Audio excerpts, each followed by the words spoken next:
Hello, everybody. Thanks for watching another episode of SCP Reports. I'm Suicide Rose Hellsing, and today's SCP is SCP-507, the Reluctant Dimension Hopper. Description: SCP-507 is apparently a Caucasian male with blonde hair and green eyes, sporting no other outstanding characteristics besides being somewhat overweight and speaking with a vague accent of disputable origin. Although SCP-507 has an already established name due to its unremarkable upbringing, it seems to find entertainment in forcing those it meets to give it a nickname in lieu of divulging its information. Thus, SCP-507 will now respond to the names Tommy, Steve, Bruto, Guy, Houdini, and Grabnock the Destroyer. SCP-507 was originally recovered from the Blank Asylum, when standard surveillance following repeated successful escape attempts brought its abilities to light. All records of this incident were confiscated, and SCP-507 was taken into custody under the pretense of moving it to a more secure facility. The original theory was that SCP-507 possessed some form of teleportation ability, as it would suddenly disappear and eventually reappear in a different location. Subsequent interviews with the subject did verify that its ability could be used in such a manner, but that it was merely a side effect for its main affliction. SCP-507 holds that during its periods of disappearance, it is actually displaced into a random alternate reality. The landscape generally stays the same, but the inhabitants and climate of the parallel world often do not. SCP-507 also insists that it has no control over the time and duration of these shifts, and has more or less been confirmed by the subject as being known to displace at inconvenient times, such as mid-sentence, while sleeping, or even while using on-site public facilities. If SCP-507 moves about in the alternate world, the eventual shift back will then place it at the corresponding area in our reality. A sample list of SCP-507's descriptions of alternate realities can be found in Document 507-00. Mentally, SCP-507 shows no large deviations from the psychological profile for a normal person. It has confessed to have always had a great interest in the paranormal and mythological, which has directly led to its eventual permission to interact with relatively harmless SCPs.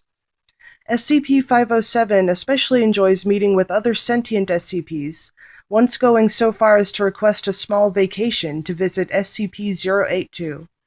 The request was eventually granted after persistent pleading from SCP-507, and the meeting was thankfully uneventful. Document number 507-00.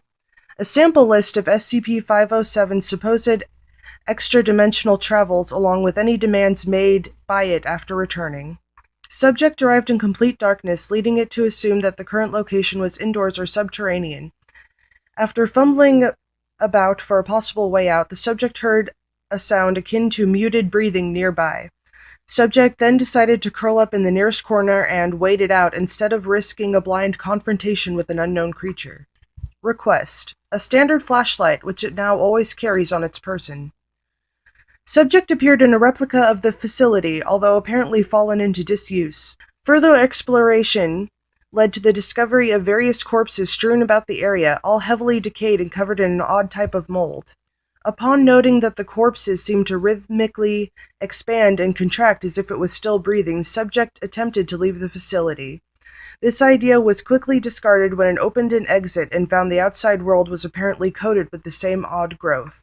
Request: heavy doses of voriconazole and a fungal expert to help ascertain the nature of the mold. No exact match of the described mold was found, but it was noted to share many attributes with certain types of cordyceps fungi.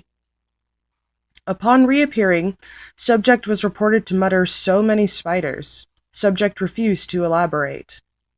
Request: a handheld firearm of any type.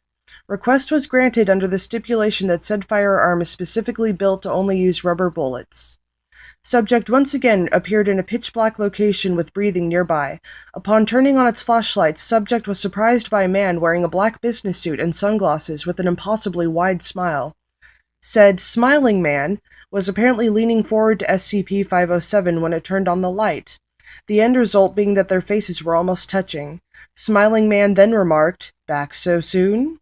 Before subject switched the light off again and discharged all the rounds in its firearm in the general vicinity of the man, and once more curled up into the nearest corner until shifted back to our reality. Request: none.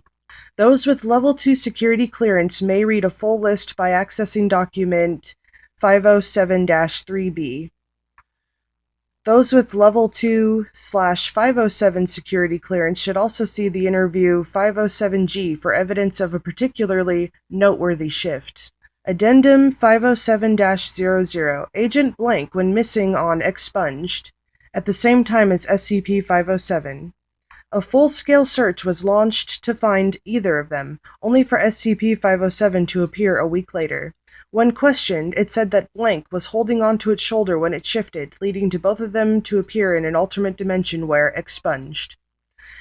During the ensuing chaos, SCP-507 lost contact with Blank and could not relocate him before it shifted back into standard reality. A new protocol has been placed in light of this. No one is to come into physical contact with SCP-507 after 2 weeks following a displacement. Re-evaluation of previous incidents has shown that there have always been at least 2 weeks between each, so this time frame will be the only safe time to touch SCP-507 until further notice. Addendum 507-1. I don't care how much he grumbles about it, SCP-507 is not to be cleared for challenging SCP-076-2 to 50 rounds of tic-tac-toe. Just no. From Dr. Blank. Addendum 507-2. Fungus encountered by SCP-507 seems similar to that resulting in experimentation with SCP-407. Thank you for watching another episode of SCP Reports. I thought this one was pretty cool. It's basically a normal guy, kind of chubby blonde guy, who uncontrollably gets transported to other dimensions and just has to stay there until whatever force that controls this sends him back, and hope that he doesn't die or come into contact with terrifying things, because that seems to be all that happens, is just creepy, gross, scary shit.